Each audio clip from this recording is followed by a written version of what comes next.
ladies and gentlemen, boys and girls, and of course, as always, my they-them royalty. This is the Broke Boy Sports Podcast.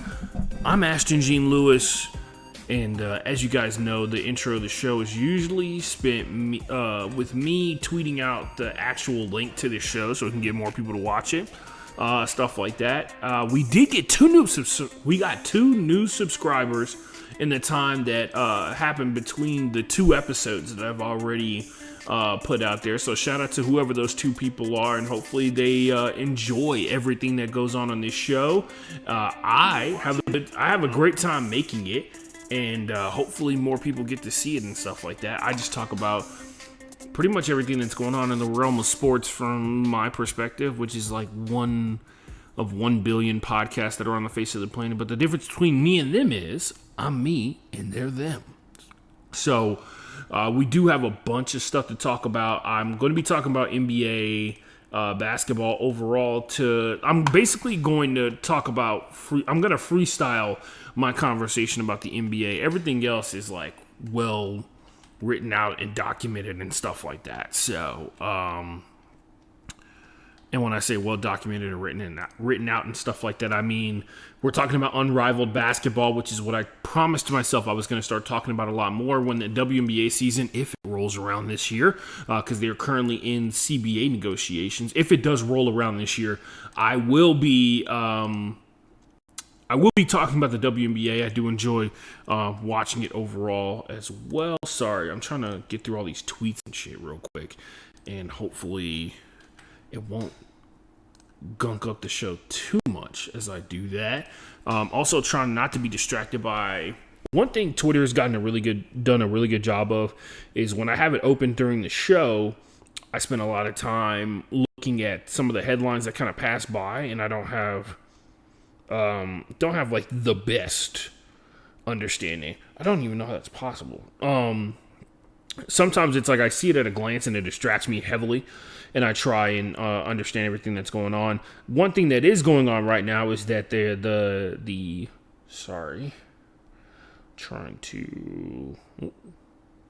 select all. God damn it. Select all. I'm not logged in on Facebook on my main, on my PC that I'm using right now. And so I have to go on my phone, go to Twitter for a tweet that I've already sent out, and spend time copying and pasting that into my clipboard and then posting that. So ironically enough, I think my best move is probably going to be to start start actually like vertical streaming. I should probably, open the show and stuff like that and get to a point where you can see me talking without me being in a small, tiny, little bitty screen. Shout out to everybody who's in here. Other stuff that I had going on. We are taking it from the top.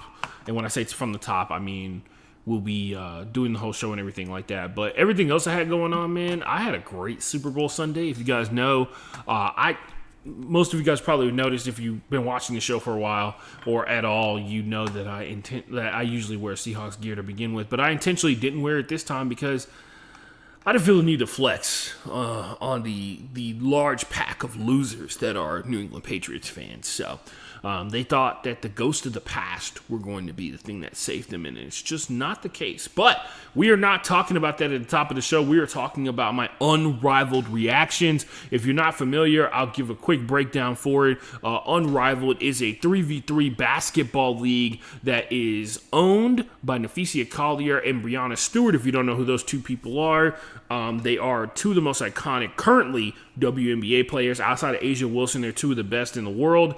And for the most part, they got together because, and I take that back. Breanna Stewart has a lot of sway and a lot of people that she knows. Nafisia Collier is married to, and I keep forgetting to look this guy up. I think he's the guy who founded Reddit. And so he got bought out for like billions of dollars or whatever. And so his thing is that Nafisia Collier says she wants a basketball league that is for the players, by the players. And he loves his wife, which if you've ever seen Nafisia Collier, seems like a very intelligent woman, but also is externally very beautiful as well. So it's pretty easy to be like, you know what, sign me up for that, boo. And, I myself am lucky to have a girlfriend who is in the same vein, very smart and very pretty at the same time. So, Nafisia Collier, who, along with Breanna Stewart, one of the biggest faces in women's basketball just in general, got together and they created this 3v3 basketball league. The court is 72 feet instead of the normal 92 feet. And they used the Elam ending in the fourth quarter. If you don't know what that is, as a person who plays quad ball, I can explain it to you pretty quickly.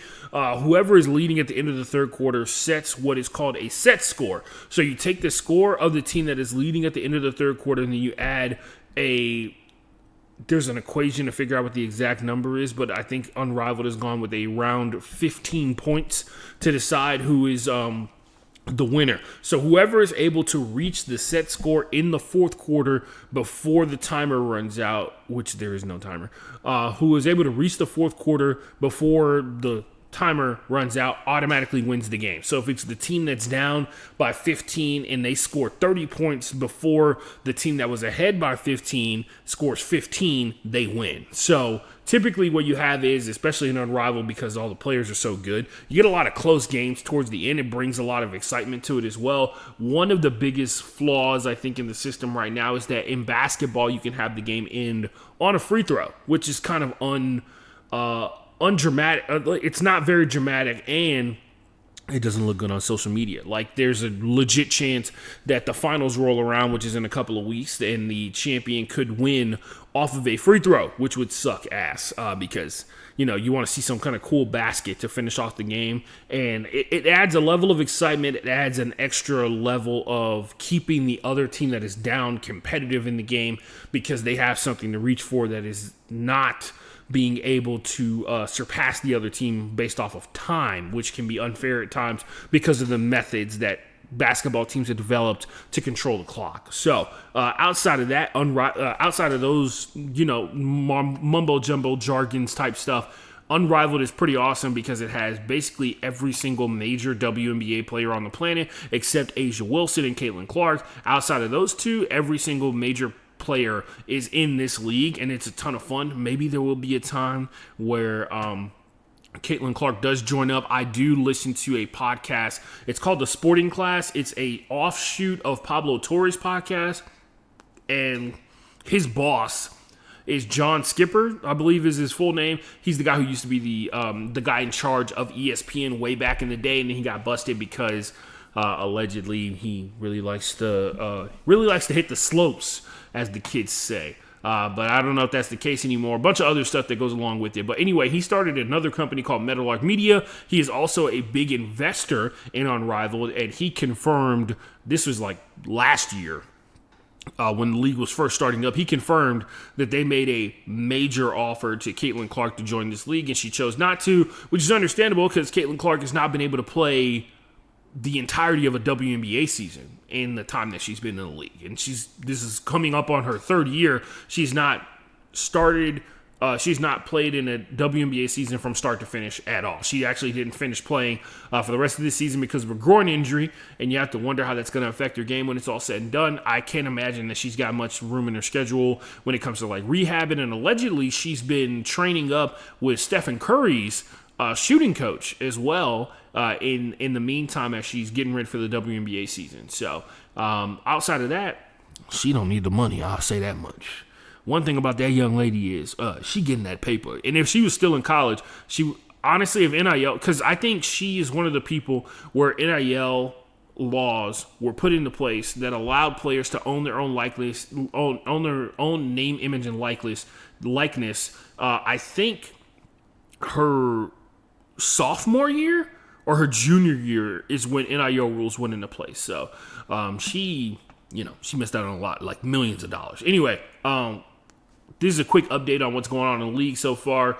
So the Laces, who are led by Jackie Young and Alyssa Thomas, who is AT, for a lot of people. She's the superstar player for the Phoenix Mercury and almost carried them all the way to a WNBA championship this past year. She's a player who's been in the WNBA for a long, long time, who also is extremely dominant. Her nickname is insane. Her nickname is The Engine. Haven't heard that one for a player, regardless of all the silly names that I've heard for basketball players in the history of basketball and other sports as well. The Engine kind of goes hard. I'm not going to lie. Anyway, she is one of the key players for the Laces. She's also hurt and did not participate in this past, or the currently ongoing, as you're watching this podcast, if you're watching it live, the 1v1 tournament, which is kind of a problem for me because I love watching it. I did record it on DVR, so I can't watch it when I get back home. But yeah, Unrivaled has a 1v1 tournament we'll talk about a little bit later. But the Laces are 8-2 so far in this season, and they've been hands down. They've been cruising this entire year, which is kind of crazy, but not necessarily unexpected. They were one of the better teams last season, and they did make the playoffs last year, but they look like they're the front runners to win the championship. Out of nowhere, literally out of nowhere, the Phantom have risen to the top of the league, and they are led by Kelsey Plum. A lot of people who are big fans of WNBA players and their looks, very big fans of Kelsey Plum. But Phantom has been amazing, not only because Kelsey Plum is, if we all remember, she was like the highest leading scorer in NCAA history before she graduated from college and got drafted for a reason. And this 3v3 tournament is really kind of showing why she's so important. They just got a big win off vinyl before the 1v1 tournament started, which is essentially the all-star break for Unrivaled. But they got that going on. They got Mist, who is led by Breanna Stewart, co-founder of the league, who apparently during the WNBA CBA negotiations couldn't make it to one of the meetings, which is kind of weird. And I think Kelsey Plum and Nafisa Collier actually did make it. And this is, by the way, if you're wondering, like, Nafisa Collier isn't playing this year because she has damage and surgery done on both of her ankles. So getting ready for the WNBA season, her Minnesota Lynx team that she plays for in the WNBA was literally like almost wire-to-wire victory to the WNBA championship. And then, they lost to the Mercury in the semifinals, and Nafisa Collier went down with a major injury in the process as well. But the Mist, led by Breanna Stewart and, of course, Alicia Gray, one of the best scorers in the WNBA, they've been tearing it up this year, man. They've been out of control, mainly because they have two players that they can lean the entire team on. Combine that with the fact that they also have Arike Agumawale in their second string of players, and Arike is one of the best scorers in the WNBA and in this league as well. She was one of the few players when the 1v1 tournament happened last year. She was the only guard that was able to make it to the finals. Everybody else was a power forward or what you would consider a center that made it to the Final Four. So, Mist have been unstoppable. Their team is absolutely stacked. And then, of course, the social media team themselves, the Darlings, that is Dominique Malonga plus, we'll talk about Rakia Jackson a little bit later on as well. And then we have Paige Beckers, everybody's favorite. If Paige Beckers was straight, she'd be well on her way to getting paychecks like Caitlin Clark. Unfortunately, we don't live in a good enough society for that to be a thing. But nonetheless, I hold this like near and dear to my heart, and it's very true. All you have to do is watch the two of them play. Paige Beckers is better at basketball than Caitlin Clark, but whatever. You don't have to make it 1 versus 1 because whatever. People don't like it when you do that. They don't like it when you try and turn their face against each other. But the fact of the matter is that if we lived in a just world, Paige Beckers would be the one that gets the level of attention that Caitlin Clark does. But Caitlin Clark gets a lot of attention for other reasons. And if you pay attention to Paige Beckers, you know a little bit about how she gets down and why the people who get down with Caitlin Clark would not get down with her. But I guess it's a conversation for another day. You know what? I say that all the time on this podcast, and fuck it, man. That's a conversation for today. Caitlin Clark is a woman who's very good at basketball, and based off what we know, her boyfriend when she was in college, and I don't know if he's still her guy now or anything like that, but her boyfriend was in college, and he's like the son of the head coach of Iowa's basketball team. And he's a big time Red Hat supporter. I'll say it that way. And then Caitlin Clark not to say that she goes, or not to say that she's a supporter that way or anything like that, but apparently it's not that big of a deal breaker. And I get it, man. You know, you like who you like, you love who you love, and all that kind of stuff like that. I don't know what her boyfriend, if she's even still with this guy, aligns with or anything like that, but you know, it feels like Caitlin Clark, it has come out many times before and has talked about how, hey man, like, you guys are being weird about me being good at basketball. You guys are being really weird about me being able to hit threes and stuff like that. She's got really good handle too. But on the other hand, it's like Paige Beckers is from Minnesota, and we've all seen how Minnesota is getting down currently with the introduction of ice into their communities and stuff like that. She's also like dating AZ Foot, a black woman. And then on top of that, her best friend, from what I understand from high school, is Jalen Suggs, who plays for the Orlando Magic, and also black. So, not to say that Caitlin Clark doesn't have black friends or anything like that, but Paige Beckers was raised by a black woman.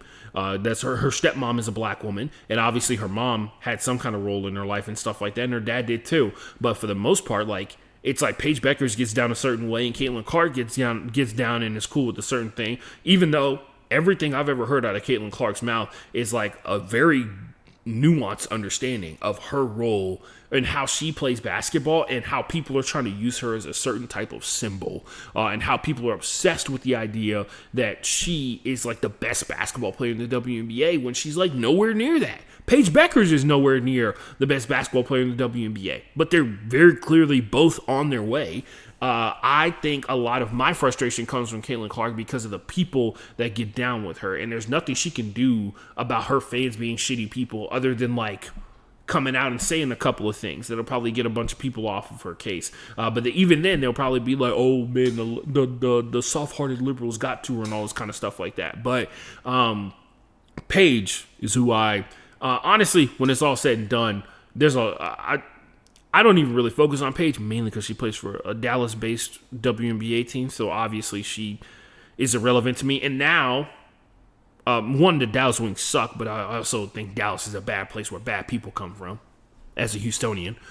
The other thing is that, you know, Houston's getting their own WNBA team here pretty soon, and I'm going to have even more of a reason to shit on the Dallas Wings, and I'm looking forward to that. So, and apparently we're getting the Connecticut Sun in theory, which means we'll be getting Sanaya Rivers, which will give me hope. And hopefully we end up with the number one draft pick, or number one draft pick in the expansion draft, or in some way, shape, or form, a high enough draft pick, which apparently currently right now the Connecticut Sun don't have. But maybe there'll be some kind of relocation assistance or whatever. But if that's not the case, we're just going to end up with a shitty WNBA team, which is kind of crazy. Considering that the Houston Comets are the only team other than the Seattle Storm to get 4 WNBA championships in a row. Anyway, when I say, I got to stop saying that. I got to stop saying that's a conversation for another day. That's a conversation for today. It's a lot of people make it Caitlin Clark versus Angel Reese because those people are extremely stupid and don't actually watch the games and don't understand how basketball is played, when the real conversation probably should be about Caitlin Clark and Paige Beckers and how, like, they're two women who are in similar positions, but for some reason in very different places. Whatever. The Breeze are fucking amazing. Paige Beckers is a killer. She actually has, if there's any player that has a shot that looks anything similar to Kobe Bryant in the WNBA, it is Paige Beckers' step back jumper. She hits the elbow jumper that Kobe Bryant was like super famous for. And every time I see her do it, it's not like it's like a mirror for mirror image. I'm like, this is very clearly a person who has spent a lot of time watching Kobe Bryant play basketball and enjoys it a lot, and has worked on a lot of the moves that he used to be very successful. Her step back fadeaway jumper is immaculate. Anyway, the Breeze have an extremely talented squad, despite the fact that they are going to, in theory, be losing Rickea Jackson for the rest of the season, as far as we know, because of what happened. We will talk about it a little bit later. I doubt Rickea is even in Miami, so if anybody can confirm that, let me know. Because that dude is loose. Rose, my team, Rose, are, I mean, honestly, man, they're currently on a 1-game losing streak, but it basically is like 6 games in a row that they've looked like complete ass. They have really struggled in the fact that they have not been able to have Azurá Stevens as a center for vast majority. She's got some kind of injury that prevents her from playing long periods of time, and it probably led to what we're going to talk about a little bit later on, but Azurá Stevens has not been available, and so Shakira Austin has had to play the entirety of unrivaled 3v3 basketball games running up and down the court. I think it's like 3 or 4 games in a row. She's had to play almost all the minutes at the center position or at the big position in 3v3. And it has led to her getting to show some of her offensive skill, but the defensive side of the game is just not there, bro. Like there's no, like the Rose play like no defense. And if you get past one, there's no help rotating over. And so that's how Marina Mabrey was able to set the unrivaled record for most points scored in a single game, because the Rose, it wasn't because Marina was on point, which she was. I'm not going to take that away from her, but it's because she was also just like not being contested. Like half of her shots were uncontested shots. And the Rose, out of all the teams in the league, there's probably only one team that plays worse defense than the Rose does, and it's the Hive. We'll talk about them a little bit later on. Vinyl is a team that I, for one, honestly don't understand. Ryan Howard and Ray Burrell being on the same team should kind of set you up for success, but they're both relatively young players, and what we saw last season is the experience for a lot of these unrivaled teams comes into big play like later on in the season, which, hey, if you're an old person that plays sports, you know how that works. You spend a lot of time, the young guns come out there, they do a lot of flashy moves, they're out there having great individual performances, but a lot of veteran players are more focused on developing a better team as the season goes along. And that's what happened with the Rose. Like a lot of what Rose had at the beginning of the season was Chelsea Gray, who is still third in the league in scoring, even though she has fallen off a cliff in terms of what she's getting per game. Like, for instance, I don't think she's led the team in scoring for like 3 or 4 straight games, but she's still third in points per game this season so far, and I think she's third in overall points scored as well. But the Rose, and I keep talking about the Rose, but it's the same thing with like young teams. They start off with these hot streaks, and then towards the end of the season, they kind of peter out, which is what kind of happened in the Super Bowl. But that they kind of peter out, and the teams that have been focusing on way more team chemistry, figuring out how to use the plays that their coaches have set up for them to be successful and be able to go out there and score a bunch, have been major contributors in the back half of this season. For instance, like Phantom and Laces are led by veteran players overall. Like Jackie Young is one of the best players in the world. That's why she's on Team USA. Same thing with Kelsey Plum, Mist, and Breeze. But the density of how good Unrivaled is overall, being able to name 2 key players, and then also like you talk about Ray Burrell and Ryan Howard, who are 2 of the best players in the 2 of the better players in the WNBA. They have Brittany Griner on their side, and they still can't figure out how to piece together this dub. And then moving on, same thing with Hive. Hive is a team. Hive is one of the youngest teams in Unrivaled, and it shows every single time that they go out there and play. There's way too much focus on isolation in terms of how the players are focused. And I was pretty harsh on Sonia Citron the last time I came on this pod, because I felt like she was taking too many shots. I feel like she was taking opportunities away from Kelsey Mitchell, who I think is the actual best player on this team. And a lot of people, obviously, Sonia Citron is coming off a rookie season in the WNBA. But the fact of the matter is like Hive is too young overall when it comes to like assembling this squad together. They're one of the expansion teams. And so I'm assuming there's some kind of stuff that goes on when it comes to their ability to figure this out, right? Like there's a lot of inexperience in terms of like what happened at Unrivaled last season, or how to play 3v3 on this level,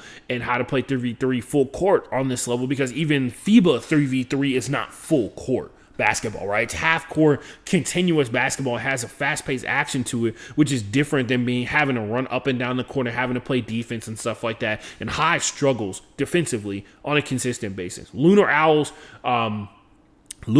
is probably going to have something crazy happen, and they're probably going to have the person that wins the 1v1 tournament on their team. They have who I think is the future of the WNBA, and Aaliyah Edwards on their team. and they are not going to even be competitive. They're not going to make the playoffs. I think they're like one loss away from being mathematically eliminated from the playoffs. For those of you who don't know, last year the playoffs were for the top 4 teams who were playing against each other, then semifinals and the finals. This year, because of the expansion, they added in Hive, and then the other team was Breeze that got added via the expansion because of how well and how successful the team was their first season. They added 2 more teams because they feel like they can fill out more rosters, which has been kind of a problem for the Rose. Like the Rose have had to dip into what is called the developmental pool. The developmental pool is a series of players. I think it's like 6 players in total, and they all... there are 6 players that kind of can get added to any person's roster throughout the course of the season to fill up the injury spots. And so far, I've seen Haley Jones, who used to play for Stanford, very talented basketball player, but has, I think Haley's issue is that she's a tweener. Her shot is not consistent enough for her to be designated in the, a shooting guard position, but she also has the height and the size to play down with the bigs sometimes. But if there's there are bigs that are just significantly larger in comparison to her, that kind of like eliminate her from even being in contention for like a center position. And she's been kind of like in and out of the WNBA in her young career and stuff like that. And Unrivaled has been a great opportunity for her to play because she's played on, I want to say like 2 or 3 different teams so far. I know for sure 2 because she was on, was it Hive? And then she was on Rose. As well, because she played for Rose before she played for Rose after the trade happened, and then before the big announcement came through. But that's what's going on in Unrivaled so far right now. That's in terms of the standings. So right now there are 6 playoff spots. 2 teams have clinched it. It's Laces and Phantom who have clinched their playoff spots so far. Everybody else is still in contention. Mist is 1 win away from being able to clinch their playoff spot, but it looks like those last 3 are going to be a fight because you can see it right there. Breeze with 5 wins, Rose with 5 wins, but also with 6 losses, which technically puts them below Vinyl. And it'd be kind of astounding if Vinyl made the playoffs when it was all said and done. But based off what we've seen out of Hive and Lunar Owls, it seems like that's going to be the case. Hive has been kind of stuck in the water, and then Lunar Owls is still reeling from the fact that they literally had the best player in this entire league, and they have not been able to recover from it. So it's one of those things that I find really interesting because the Rose have looked, and I say this as a fan, the Rose have looked rough a lot of these games, and they're still probably going to make the playoffs when it's all said and done. But they will end up facing off against Laces, which is ironic enough because out of all, Laces obviously has 2 losses, but they came pretty close to getting that 3rd loss versus the Rose because of Chelsea Gray early on in the season. But the playoffs are just around the corner. They start, the regular season ends February 27th, and then the final is March 4th. So in between that time, there will be playoffs had.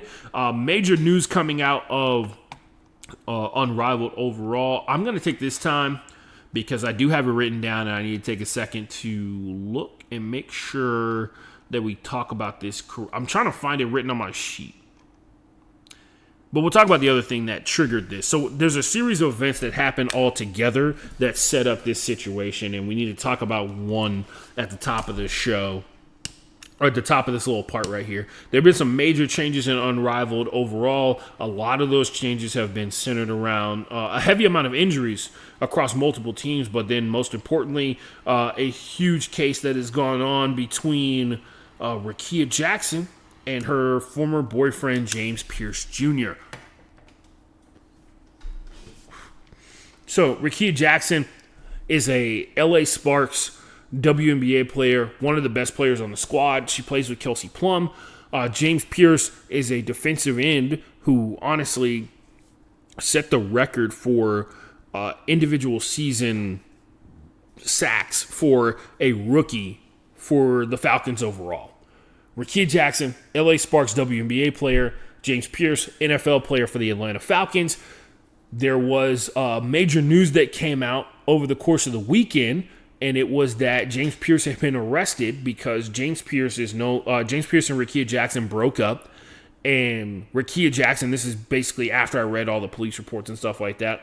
Rickea Jackson went no contacts. He blocked his number, and he texted her from another number and all that kind of stuff like that. And because I'm assuming, this is a lot of assumptions, all this is alleged because there's been charges placed, but there's no guilty or innocent verdict.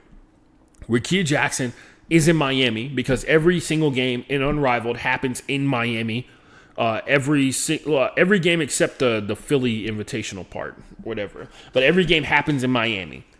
James Pierce, I'm sure, figured out by whatever means where Rakia is.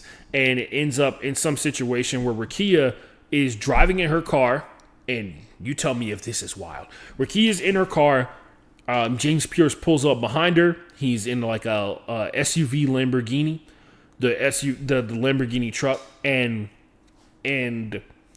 he gets out of his car. He starts walking towards Rakia's car. This is from the police report. All alleged because there's no confirmation of all this kind of stuff like that, and everybody's innocent until proven guilty in America. So he gets out of his car. He tries to open up the door to Rakia's car. She pulls off. He goes back to his car. He starts chasing her. She ends up at an intersection. Rakia starts driving towards the police department. Based off of the statement that she gave to the cops, she starts driving towards the police department, and James is trying to run her down. He bumps her car from the back and then cuts her off up front. Rakia tries to back up, and James drives the front of his car into the front of her car to stop her from driving away. The cops show up at that time. James is trying to force his way into her car. The cops show up. James runs, gets in his car, drives down the road. The cops make his car crash. He gets out of his car. He tries to run from the police. They catch him, and then allegedly he also resists arrest throughout the course of this entire process while they're trying to get the situation under control. He spends a day and a half, according to the report, in jail, and now he's out on bond.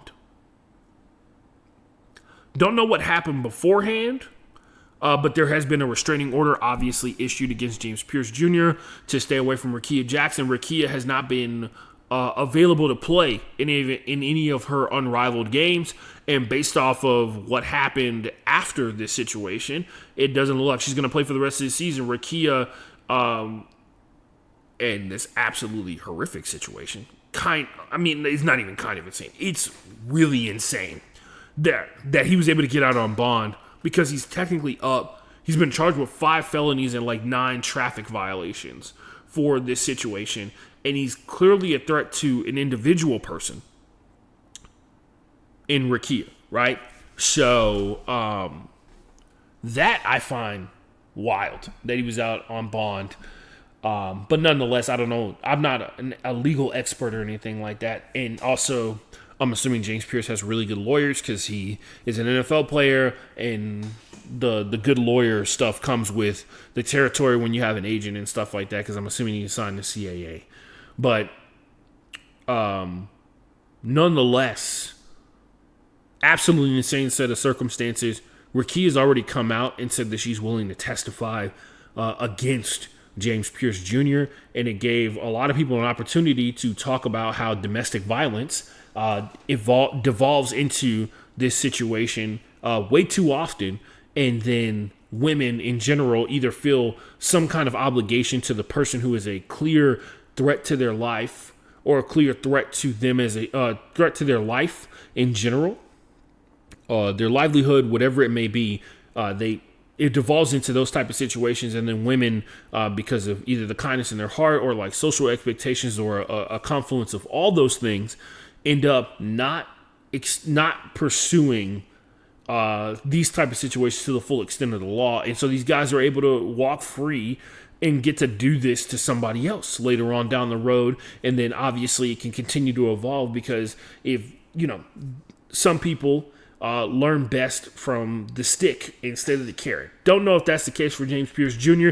Maybe this is a one-off type situation, and he just absolutely lost control of his mental faculties and did all this. I will say this. That does not change the fact that he's a threat. Showed himself to be a threat to Rakia when it's all said and done. For whatever happened between the two of them, it would take quite a bit. And I'm going to be honest with you, there's nothing you could tell me pretty much, that would lead me to believe that he was in the right for doing any of this. This is a person who, whether there's some kind of like mental stuff going on there, you never know. Whether there's some kind of mental stuff going on there, clearly doesn't have the self-control it takes to be in a healthy relationship with someone.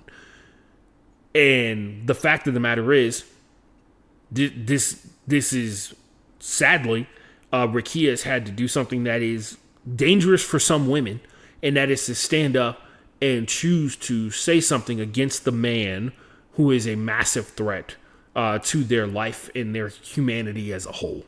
And for what she's done, it is amazing because it's a level of it's a type of bravery that a lot of people don't understand. There's a lot of guys, a lot of people in general who only think that bravery shows itself in the face of like you're in a war or you're being mugged in an alley or you're being wronged or you see somebody getting robbed and you chase down the person getting robbed. Bravery has a lot of different forms, and this is her willingness to testify against James Pierce in what is clearly what was, we can only assume, was going to be a life-threatening situation. Because if you're a person with like a brain, it's hard to believe that he tried to run her car off the road, pinned her car, or tried to pin her car, and he was just going to be like, hey, I just want to talk, right? There's like a 1% chance that that's what was going to happen. And luckily, in this case, the police not only intervened when they did, but also were able to get James Pierce, because there's no telling what could have happened. Because me personally, I'll say it, man. All this stuff is alleged. Every single thing that I said is alleged because there's the trial and case has not been tried out and adjudicated and stuff like that. But there's no way that you tell me a story like that and it doesn't end with physical harm done to the person in that situation, or that person not being alive anymore. That's what it comes off to me. When I read or when I look at the situation that was going on, like you're chasing somebody in public streets, across intersections, as she's trying to flee away from you, and you're trying to convince me that all you're trying to do is talk to her. That's not the case. And maybe, whatever. But nonetheless, Rakia Jackson, like I said before, doing something extremely brave and standing up to what looks to be her abuser as of now. Obviously, we have to wait until all the facts come out, but I'm a person who believes in women, and I don't need to believe too much because they have like photos of all the damage that he did to her car. So all there's left to do is like get the testimony and motive and stuff like that. Like I said before, he's got 5 felonies, so, I guess enjoy jail, allegedly.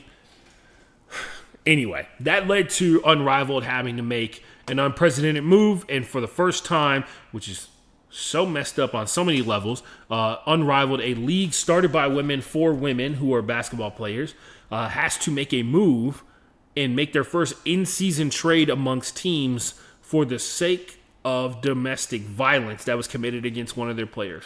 The level of... Anyway, there's a lot of nuance. There's not much nuance. It's crazy that a league for women basketball players had to trade multiple players across multiple teams to get them because of the effects of domestic violence on one of their players. And, everybody wants to pretend everybody's free and everybody's safe and all this kind of stuff like that all the time. Everybody wants to try and talk about the male loneliness epidemic and bullshit like that. So anyway, going back to the stuff that actually happened, the trade that went down. I'm trying to find it here. My bad. Here it is. Full trade breakdown. So Breeze, which is the team that Paige Beckers is on. She's the star player for. Dominique Malonga is also on the team as well. They will get Courtney Williams, who, if you're familiar with the WNBA, she is one half of the stud buds. The other stud bud, who is Natisha Heidemann, is still on Hive. Vinyl will receive, in exchange, this is obviously in the trade, Breeze will get Courtney Williams, and then Vinyl will get Sanaya Rivers, who, if you want to talk about like position for position, probably has a lot of comp to Rakia in terms of play style and position. Sanaya has an amazing first explosive step, and her dribble drive is kind of next level. Rakia was more of a size-dependent power forward in a lot of different ways. But we all have to take this as a sign that Rakia is done for the season in general. But nonetheless, it goes Breeze, get Courtney Williams. Rakia is... Sorry, I keep saying Rakia because it's written down in my notes. Breeze gets Courtney Williams. Vinyl will get Sanaya Rivers from Hive. And then Azurá Stevens will go to... Azurá Stevens is going to Breeze, right? No, sorry. I keep having to reset this because I'm thinking in the back of my... I'll be honest. I'm thinking in the back of my head, if I was harsh enough on how fucked up it is that James Pierce Jr. Used his car as a weapon to try and get to his ex-girlfriend.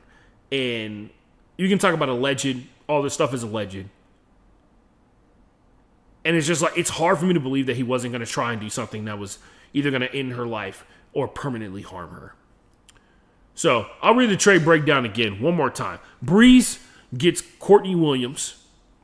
Vinyl gets Sanaya Rivers, which is huge for them overall. Also huge for Sanaya Rivers. Shout out, thank goodness for Sanaya. Hive has been a sinking ship basically since the start of the season, and Sanaya is one of the better players. And she's going to be huge for Breeze because she has a similar ability to Paige Beckers in terms of like her dominance when it comes to like isolation play. Her pullback jumper, her ability to drive and get to the basket is huge overall, and her speed plus her length could add something to the Breeze that they didn't have before. And then Hive will get Azurá Stevens, who is a pure 5 who has good shooting ability from Rose. And that probably makes you wonder, just like it did everybody else on the internet, well, Rose is involved with this trade, but you didn't hear me say that the Rose are getting anybody in exchange. It's because the Rose are not getting anybody from another team. They're getting somebody who wasn't even in the mix to begin with, who was on the team last year, but is not on the team this year, but she's back. Back from her long vacation. Angel Reese is back in Unrivaled. If you remember last season, Rose not only won Unrivaled, but it was because of a lot of development that we saw throughout the course of the year from Angel Reese as an individual basketball player. Her 3v3 game was pretty spot on, and we saw it translate to what she was able to do with the Chicago Sky. But now she's back with the Rose. Have to wonder what role she's going to be able to fill in terms of like, does she go back to immediately like the playmaker spot that she was doing like last year, or does she step in and become the automatic starter over Shakira Austin, who, hand up, I'll be honest, watching Shakira really struggle on the defensive end was extremely frustrating. But the fact of the matter is that she had to play the entirety of a game for the Rose about 4 times or 3 or 4 times this season so far. So for her to be a little tired on one end is not that much of a surprise. But getting Angel Reese, meaning that Shakira can go back to playing real full-time basketball, and Angel Reese can go out there and do what she does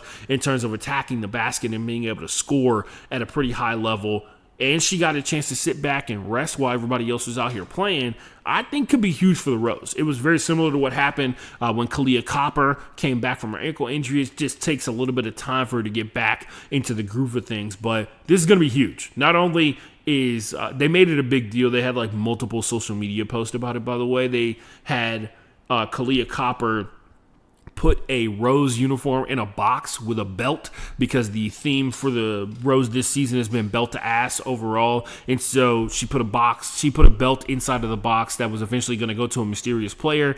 And everybody, by the way, as soon as this trade got announced, everybody guessed who it was going to be because Angel Reese has been putting it all over her social media that her break is over, and everybody's been like, well, what does she mean by that? And everybody was like, she's just going to go to Unrivaled. And here she is. So it should be a lot of fun. She is not in the 1v1 tournament, which is probably, I mean, maybe that would be a good way to work your way in and stuff like that. But nonetheless, Angel Reese is back at the expense of what currently is going on with Rakia Jackson. Hopefully, Rakia is safe and making sure that she is keeping that thing on her. She might need it because, like I said before, James Pierce Jr. is out on bond.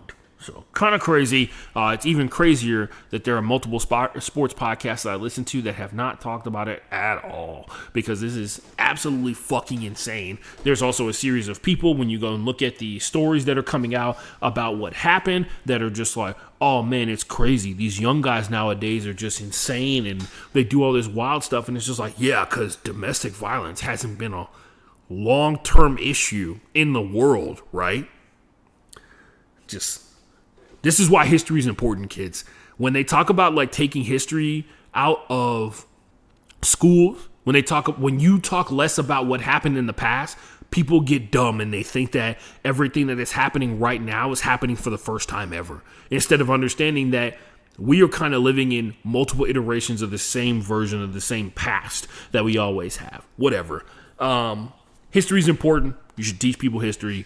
Especially when it's the actual history that's going on. I keep having to relight this cigar because I can't puff it while the game is going on, but it does look cool on the podcast. Anyway, the 1v1 tournament's going on. Round one it wasn't all of round one. It was the first half of round one. When it was all said and done, big changes that have happened for Unrivaled in this one is that they have elected to major changes in the first half. Or really the tournament bracket for 1v1 for Unrivaled is that they have elected to kind of separate people by position. So last year, and I'll tell you this much overall, the size difference played such a huge factor in terms of who actually won the games. A lot of the time, if you were bigger than the opponent that you were going up against, you were able to win and go on to the next round because most of the players, even the guards, were spending a lot of their time driving towards the basket, right?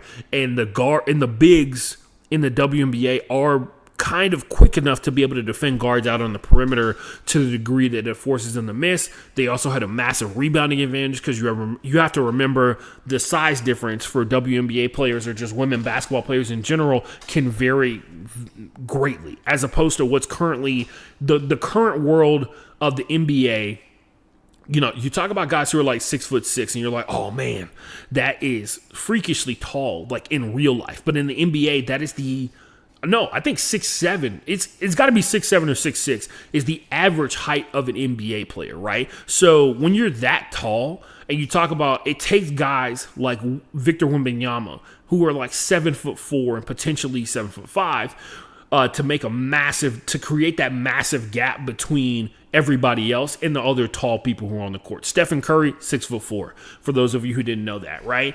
6'4", looks really tiny out there on the court, but when it's all said and done, the size difference is much greater when it comes to what's happening for women's basketball and Unrivaled on the roster and stuff like that. Like Natisha Heidemann, I think, is like 5'6" or something like that. And last year, she got squared up against, it wasn't Natisha Heidemann. There was like a distinct size difference that I remember watching. And I was just like, oh man, this person's just going to defend the hoop.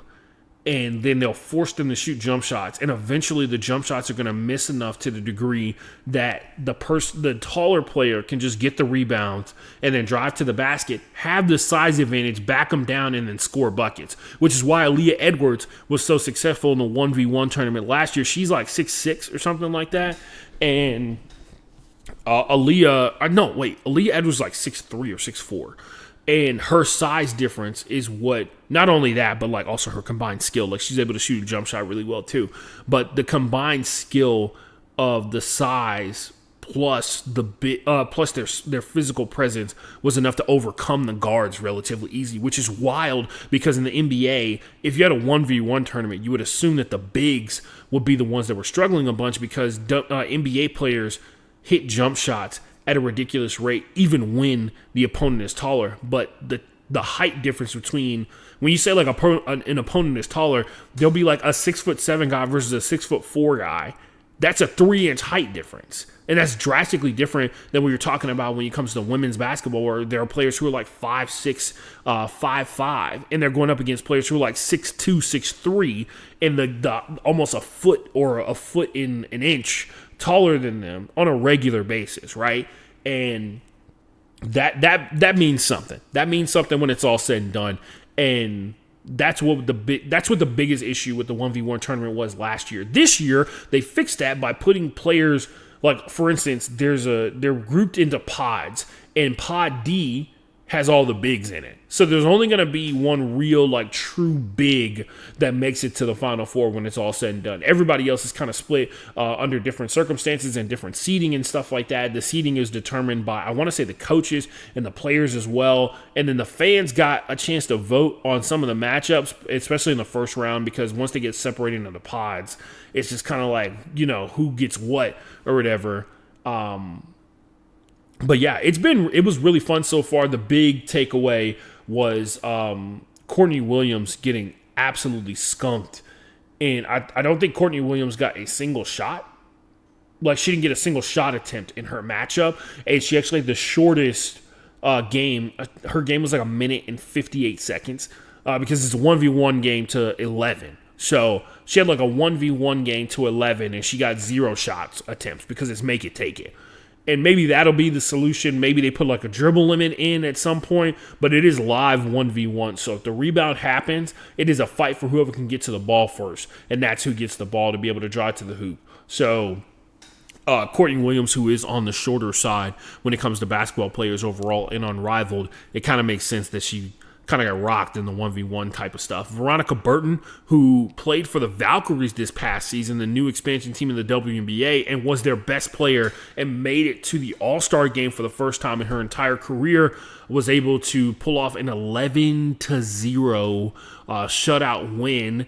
And the funny part was that her walkout song was "What Did I Miss" by Drake, and obviously the answer was nothing. So yeah, check it out. It's on TNT and TB. It's on True TV, where they play like Impractical Jokers. So it's on the basketball channel for those of you who are March Madness fans, and then it's on TNT on the weekend. So definitely worth checking out. I was watching it in between games while I was playing pickup yesterday. I had a good time as well. Ryan Howard went up against Ray Burrell. That game was really good. And then Dominique Malonga and Aaliyah Edwards faced off against each other. That one was exciting. Came down to the last possession too. So yeah, other than that, man, I don't really got too much else to talk about. Let's talk about football, I guess, if you really want to. We can talk about. Wow. All right. Let me light my cigar one more time for the 5th time in this show. Yeah, man. So let's talk about it. I had a good time. You had a good time, unless you're a Patriots fan. Sunday was awesome for me. How was Sunday for you? Put it in the comments.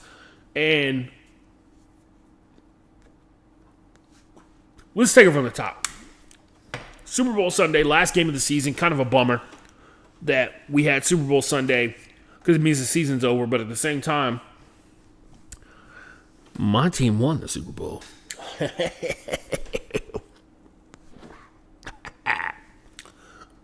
As Ernest Jones said at the Seattle Seahawks parade yesterday,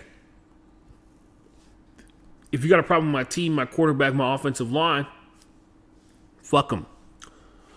Fuck them. Fuck you is what he said, actually. But everybody else in the background was saying fuck them. Fuck you. That's a good way to do it. Get this video demonetized. But for the most part, it went down legitimately as I said it did. Or legitimately as I said it was going to go down on the podcast the week before. So, dominant run game because I believe in the man himself, the man. Kenneth Walker, Super Bowl MVP. Kind of knew that was going to happen from the jump. My uncle got a bunch of money listening to this podcast. Listening to this very show. He got a lot of money because I think he bet on the Seahawks to win and for Kenneth Walker to win Super Bowl MVP. So, but for the most part, looking at the Patriots, man, I know a lot of people right now are taking the chance to try to, they want to kind of dance on the Patriots' grave or whatever. which is obviously well-deserved on the part of Patriots fans who, guess what? Winning couldn't have happened to a worse group of people than Patriots fans from Massachusetts. Not going to lie. You guys, and this is the problem. You guys like to pretend like you're not assholes, and you just need to embrace it. You're from Boston. Nobody likes the way you guys talk to each other, to people when they show up. There's a reason that Boston has the reputation it does, and it's not made up and it's not bloviated. It is just the facts. You guys are assholes. And for some people, that's good enough. For me, it's not. I don't really care too much what a bunch of losers got to say about my team, but that's the world that we live in. You from Boston, you from Massachusetts, you're a Patriots fan, people think you're a fucking asshole. But nonetheless, taking this game from the top, man, the Patriots came out here, well, the Seahawks came out here, and it was pretty much over from the jump. Not only did the Seahawks figure out how to work around the pass rush, the little bit of pass rush that the Patriots were able to put up together early on in this game, but for the most part, once the run game got established, it was over. They were able to use the play action as much or as little as they wanted to and be highly effective in the process of doing that. I think a lot of people underestimate just what old school, quote unquote, old school football can do for you. Mike McDonald had his team out there looking like they were a Sean McVay, Kyle Shanahan type offense. And the beautiful fact is that comes from the hard work of not only the offensive line for the Seahawks that 3 years ago was in shambles and is now good enough to block for the Super Bowl MVP in Kenneth Walker. By the way, just to go back on Kenneth Walker and how this game was so cathartic for me as a guy who's a massive fan who knows that Kenneth Walker is capable of a lot, I will say this. Kenneth Walker has 2 1,000-yard seasons in his NFL career. It's his rookie season and this season. Kenneth Walker was definitively the backup running back for the Seattle Seahawks this year. And at a 1,000-yard season overall, Zach Charbonnet going down sucked and was terrible overall. Zach seems like a really good guy. Zach seems like he's really immensely talented. But to sit here and to be a person that assesses and looks at both of these running backs and says that Zach is the one that's more valuable to the team is kind of insane to me. Not only that, plus it kind of coincided with the fact that the Seahawks had started dialing back the passing game, which is something that I think if the Patriots could do, they would have done. They could not ask any less of Drake May throughout the course of this game. They were trying to focus on the run game. Ramondre Stevenson, Travion Henderson, they looked like the guys that we have seen vast majority of the season. But the fact of the matter is, once the Seattle Seahawks secondary really was locked in, they were dialed in, they knew that they could lock up with their zone coverage and combine that with the great pass rush that they had for all 4 quarters of the Super Bowl, the run game was irrelevant. The Patriots were too far behind really early on to even lean on the run game to get them back into it. And you saw what got the Patriots kind of a little bit of a small sliver of life in this game, and it was the big explosive plays that they've been missing since about like week 14 of the regular season, right? It's been kind of dialing down. They haven't been able to get the ball to Stephon Diggs to the same degree that they were early on in the season before he got his 1,000-yard season, all that kind of stuff like that. Kayshon Boutte was hurt at certain points. The explosive plays just dried up for the Patriots. And that's what drove them into the corner where they had to start leaning on Drake May so much more. And that's what allowed the Seahawks pass rush that was getting a lot of help from the secondary overall because the coverage was fantastic. Vast majority, honestly, the entirety of this game. They had like one play where they didn't completely lock everybody down, and I think we're cool with that. That was astounding.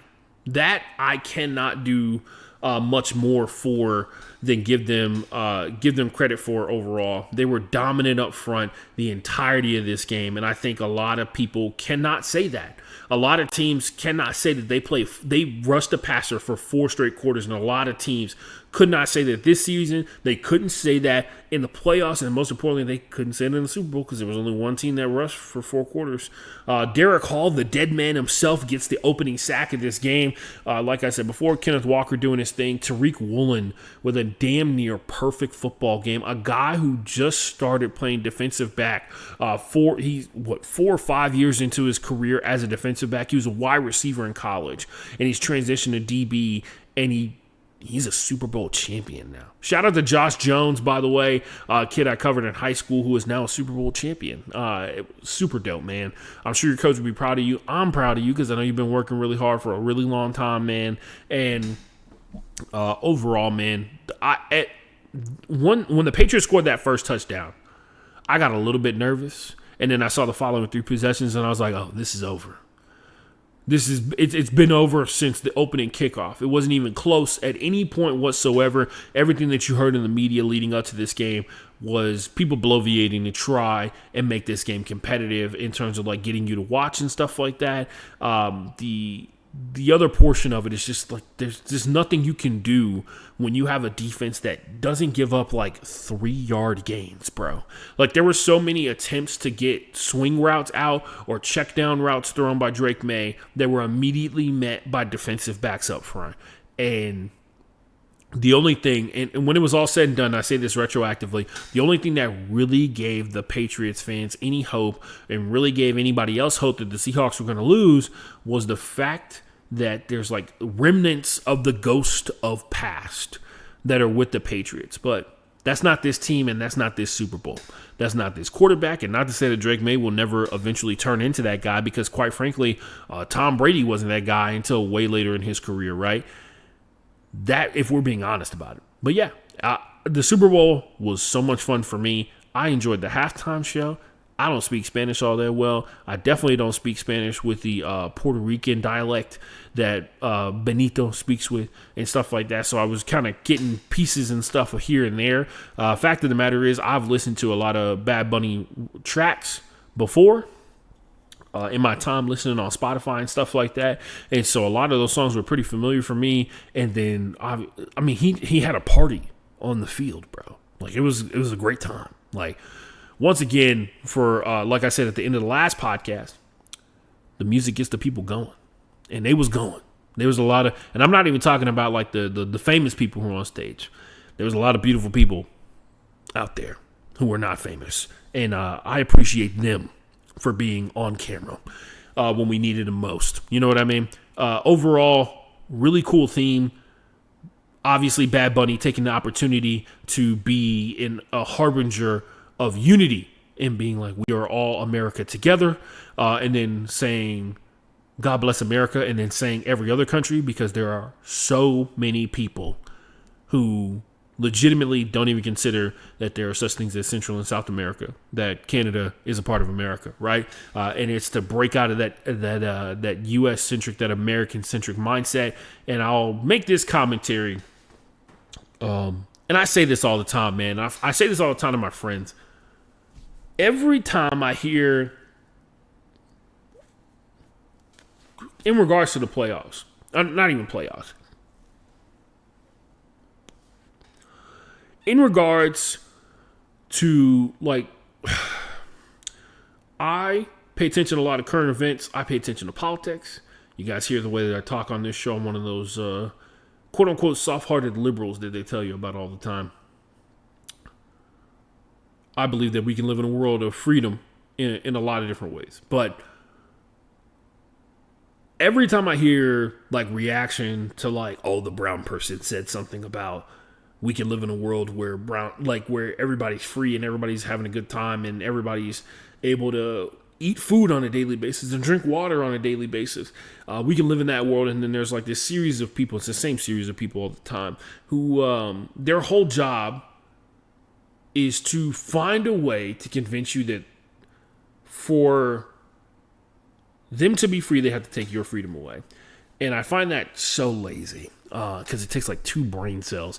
And then I realize the country I live in and who leads it and how he got into that position. And I remember the key thing about it is that there are a lot more dumb people than there are smart people. So going and trying to convince the dumb people to support you is always going to be the move, and that's always what's going to be successful. And I just feel like every time I hear these people open their mouths, I'm not gonna waste my energy. And I don't have a platform. There's literally 0 people watching this podcast live while it's out. I'm not gonna waste my time or my energy saying the people's names, because they're gonna be more rich and they're gonna be more famous when it's all said and done, and they're always gonna have people who support them. But I'll say this much, man. Y'all sound like Stephen A. Smith on fucking First Take on a regular basis. And I just like knowing that Stephen A. Smith, knowing like that Stephen A. Smith doesn't believe shit that he says on the show, right? It just makes it so laughable on so many levels. Because they sound like, I used to watch like cartoon villains on Saturday morning cartoons that would like tie women to tire tracks and with their twiddly mustaches. And those people are just like on TV now. They just don't have the twiddly mustache. And I find it hilarious. But then I have to remind myself, Ashton, you can't laugh, because when you call them clowns, that's how they get away with it, right? Because some people listen to those guys and they're like, oh man, that's hilarious that you're that dumb that you think that way, right? Oh man, it's hilarious that you think that way and you think that you're not hateful. And then there's other people who are like, I agree with that. And I have to always remember, part of, unfortunately, being a person who believes in freedom, your job is to interact with the people who looked at that person, say that wild-ass racist thing or that wild-ass hateful thing, and be like, hey, man, this is what this leads to. And maybe you should ask yourself why you think that it leading to this is going to be okay. I don't get paid to do this podcast, so I should be able to speak my mind freely on this one. But, the Bad Bunny thing, being upset about it being not in English, the people who were upset that it wasn't in English are also typically, and this is stereotypically, the people who don't have very much rhythm, right? Who don't really like drive with music all that much. And I should not be surprised that person or that conglomerate of people would also have a tough time figuring out that Bad Bunny's music, just like a lot of other music that we've listened to throughout the history of this country, doesn't necessarily need you to understand every single word, because was it fucking Sting, right? Like Sting has like made up words in his songs all the time. Somebody pointed out like, oh man, I really hate it when foreigners do the Super Bowl. And this is like a cartoon that I saw, and they were like, oh man, that's crazy, you're racist because of the Bad Bunny situation. And they're like, no, dude, Coldplay did the Super Bowl like 3 years ago and they're British. Fuck those guys. Shout out to Coldplay, by the way. Just want to be this is me personally. I was just recounting the cartoon that I saw, which is really funny because it's always situational, isn't it?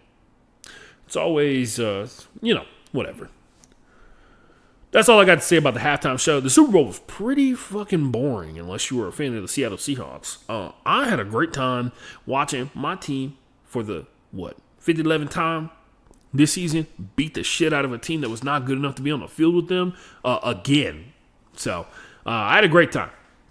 And also, the Pro Bowl sucked. I have a Pro Bowl shirt on. This is the last year that the Pro Bowl was an actual football game that I have a shirt for. The Pro Bowl itself, it was literally flag football, and they still refused to even play flag football. So, maybe just stick to like the Mario Party games. You know what I mean? I think that is cool with it. And I have friends who are just kind of like, yeah, bro, like they're talking about like paying you like $40,000 to go out there and play flag football, and you guys make like a signing bonus that is literally 75 times $40,000. And I'm like, can't fight that logic. Can't risk the money trying to entertain people. And if your whole thing is like, oh man, they should be going out there giving effort 100% of the time, and it's like these are the same motherfuckers that will be mad as fuck if you get hurt in the Pro Bowl and are not available during the regular season. So, I like playing the game of who's drunk on the field. I like that. Every single Pro Bowl that I've ever watched, there's somebody who's ridiculously just sloshed out of their mind out there playing the game and stuff like that. And I think Garrett Bowles was the guy this past year. So that was fun for me. That's all I got about football, man. Shout out to the football season. We're going to do some kind of end of the year wrap up when it's all said and done, where we talk about like what every team did wrong and what they need to focus on. And the draft process already started. This is the new football or new world sports calendar. The Senior Bowl has already been gone for like 2 weeks. It's already happened and it's already over, which is kind of crazy. But the draft is coming up. Let me know who your team wants so I can go look up their highlights on YouTube because I love doing that. That's one of my favorite things. That's how I found out about Jahmyr Gibbs. And when he got drafted on Draft Night, and I was like, oh, if he can play half as good as he did in college, he's going to be crazy in the league. Turns out he can.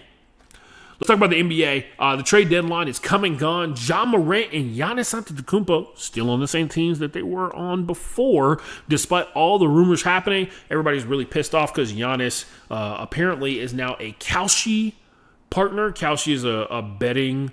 it lets you bet on the stock of something. It lets you like put out raw bets, but it also lets you bet on like the potentials for war in certain countries. Like I have a friend who's literally like, hey bro, like if you go on Kalshi and you want to bet on a war, they show you where soldiers are positioned on the front lines of different countries. And that's the kind of company that wants Giannis Antetokounmpo to represent them. Anyway, going back to other stuff, Ja Morant, despite the fact that he seemingly has pissed off every single one of his teammates and then some, can't imagine how the coaching staff feels about him, outside of the fact that he's a ridiculously good basketball player who is always hurt. Can't imagine what they got going on, man, because it's pretty fucking crazy.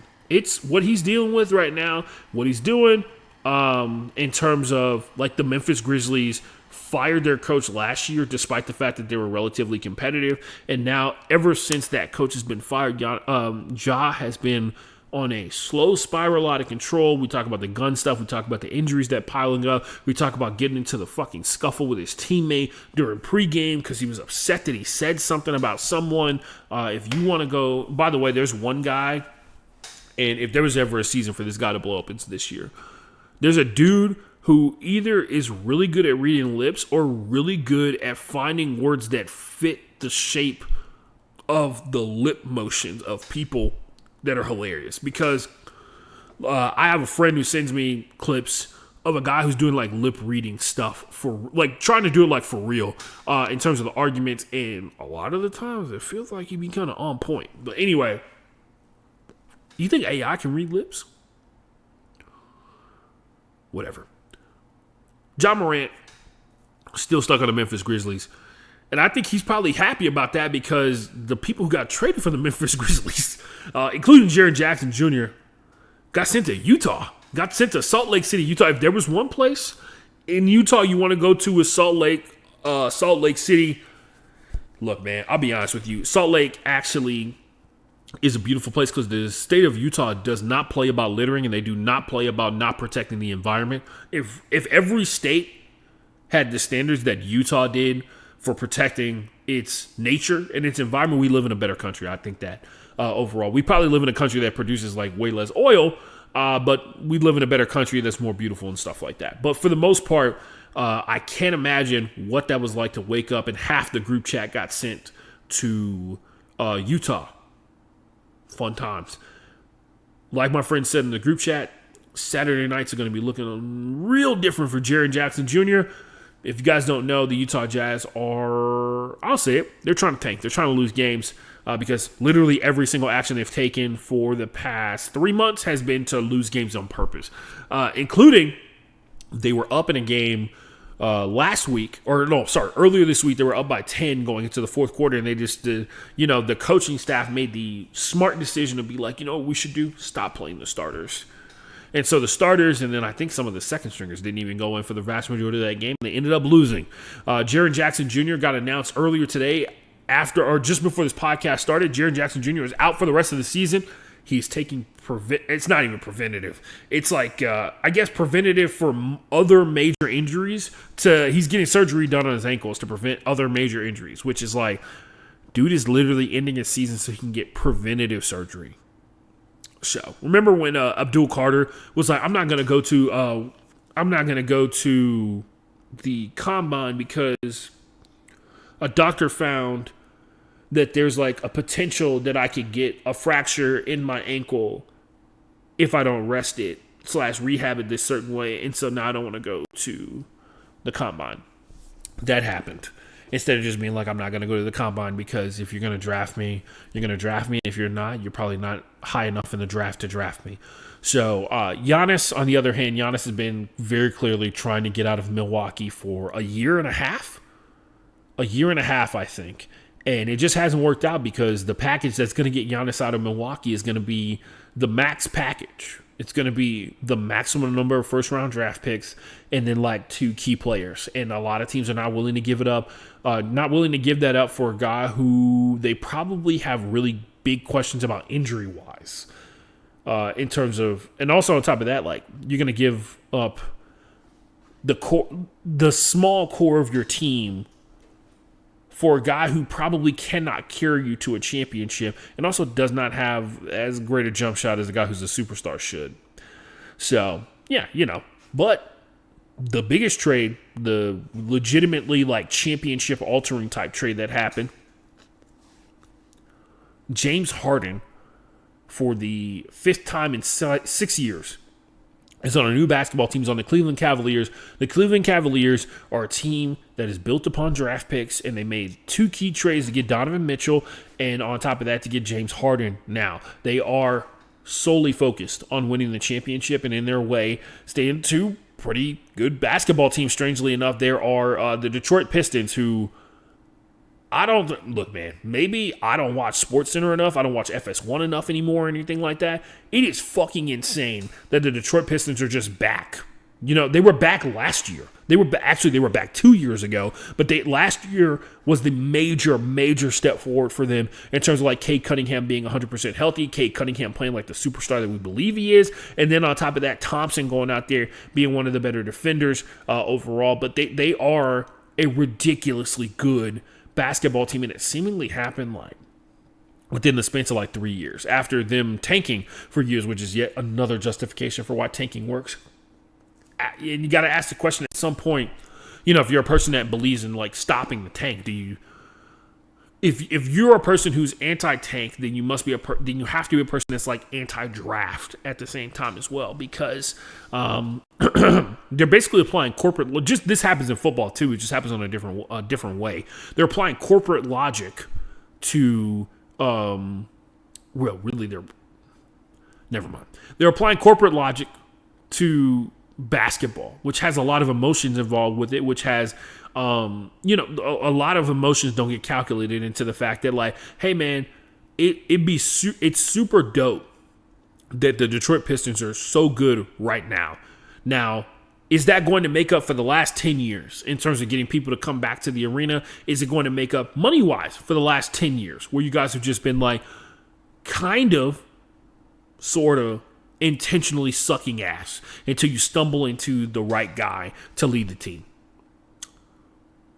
Only time will tell, but one would say the way that building a championship team or a championship contender, because like how long can you be a contender, right? Like we talked about this with the Celtics before they won that championship a couple years ago, where they were just like where they won the championship a couple years ago, and we were just kind of like, yeah man, like how long can you be a contender before you start actually going out there winning the championship and you lose people, right? Like how long can you be a contender until you got to pay everybody their extension, most importantly? And that's the one thing with Detroit. They've been really good for a long time, man. They've been really bad for such a long time that even the good times may cause doubt amongst their players. I got the Jazz's Jive Turkeys on here just because they're very clearly trying to lose basketball games, and they were trying to pass it off like they were trying to win. So this is why Ace Bailey did not want to go to the Jazz, because they're clearly trying to he probably saw the writing on the wall. AJ DeBonsa, who has been heavily helped out in his life by the owner of the Utah Jazz in terms of like getting him to go to like a certain high school, getting him to go to BYU, which is where the owner of the Jazz graduated from and stuff like that. Trying to figure out a way to get this guy to his NBA team when it's all said and done. AJ DeBonsa currently is the number 2 projected pick in the NBA draft for this upcoming year. And you have to wonder how they're going to do it. I think that honestly is going to be one of the more exciting things for the NBA season overall, because if this guy is able to run the circuit and figure out how to get a guy that he basically handpicked to be on his NBA team many years ago, and get him to end up on his NBA roster, which, by the way, currently the Wizards hold the number 1 pick overall. So congratulations to the Wizards on their future trade with the Utah Jazz to trade down to the number 2 spot so the Jazz can get the number 1 pick overall and take AJ DeBonsa if they're smart. The Wizards would just pretend that they're going to pick DeBonsa like the entirety of the draft process just to force the Jazz to trade with him. But yeah, that's all I got on the Jive Turkey part. The Rockets, on the other hand, I watched the Rockets play. I've been watching them off and on throughout the course of the season. I have not watched every single game. I've watched like 15 or 20 games that they've played so far this year, just because football is so overwhelming. And a lot of what I've been seeing every time I see them, the offense continues to degrade slightly as the season goes on. Obviously, coming into this season, the biggest concern was Fred VanVleet, who tore his ACL, which is a bummer in terms of what he brings to the team in terms of leadership, the ability to run the offense without having to have the ball in Kevin Durant's hands or anybody else's hands. And then Steven Adams getting the ankle surgery that ended his season really put a damper on just how powerful the double center combination that the Rockets were running with Alfred Sengun could actually be when it was all said and done. And it really feels like the Rockets are one Kevin Durant injury away from completely falling off the rails. And if you know anything about basketball, they say this all the time. There's 100% injury rate in the NBA for a reason. So their offense is like super stagnant, super stalled out a lot of the times, and they don't have access to the three-point efficiency that you'd like to see for a team that is currently like number 4 in the West overall. But only time will tell if that'll actually pan out that way. But it definitely feels like when you watch them play, there's not the extra the person being in position to catch and shoot and score off the extra pass is just not there. The ability to make that dynamic play, the ability to make that dynamic cut towards the hoop is just not there consistently. And I will say this: I watched them play against the Clippers, who are a really good defensive team, but it looks tough every single time you watch them play, for them to kind of piece it together, bro. Like, they cannot kind of find a flow like other teams do in the NBA when it's all said and done. And so the ball ends up in the hands of like Alfred Sengun, who definitely clogs up the offense every once in a while. But his shooting efficiency is so high that you kind of accept it. And you're like, you're cool with it, right? Same thing. It's the same thing with Kevin Durant. Like, I would be you're totally cool with Kevin Durant running ISO, because when Kevin Durant is on, which is a lot more often than most other players are on, he's the best player in the NBA. The Spurs, on the other hand, have become a much bigger threat, much faster than I thought they ever would. They are currently second in the West as of right now, and it is kind of shocking. It is cool to see them do that with De'Aaron Fox. If you don't know, De'Aaron Fox is from Houston, Texas. He's from Cyprus, and it's pretty. I have a good time watching De'Aaron Fox go out there and ball. I am not happy to see another Texas team do that much better than the Rockets, especially considering the Rockets take a couple of losses and the Spurs keep winning at the same rate. They could be playing each other in the first round of the playoffs, and I'm really not here for that. Not here for direct conflict. But the West, everybody talks about how the East is so top-heavy, and the East is so good overall. Like, even the Sixers, who don't necessarily have like the healthiest Joel Embiid they've ever had, have found another gear. Like, they have another star draft pick that has panned out for them in VJ Edgecombe. It's crazy, man. But yeah, man, the Rockets are all in. The Spurs have not hit the all-in button yet. They are still kind of working around and trying to find out who's going to be the person that plays second fiddle to Wemby when he helps lead the Spurs to the championship again, right? They're trying to stumble their way into 4 more NBA Hall of Famers like they did before. So that's all I got in terms of sports in general. That's all I got about the NBA as a whole. Going to keep watching. Not going to sit here and pretend and sit here and lie.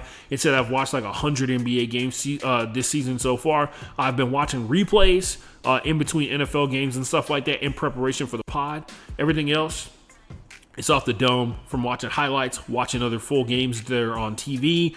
It's from listening to podcasts and stuff like that. And most importantly, reading articles. Read the news, kids. Read the news. Like I said before, make sure you teach history, read the news. That's all I got. I'm out. Don't forget, stay hydrated. Tell the people in your life that you love them. Because at some point, none of us will be able to ever say that again.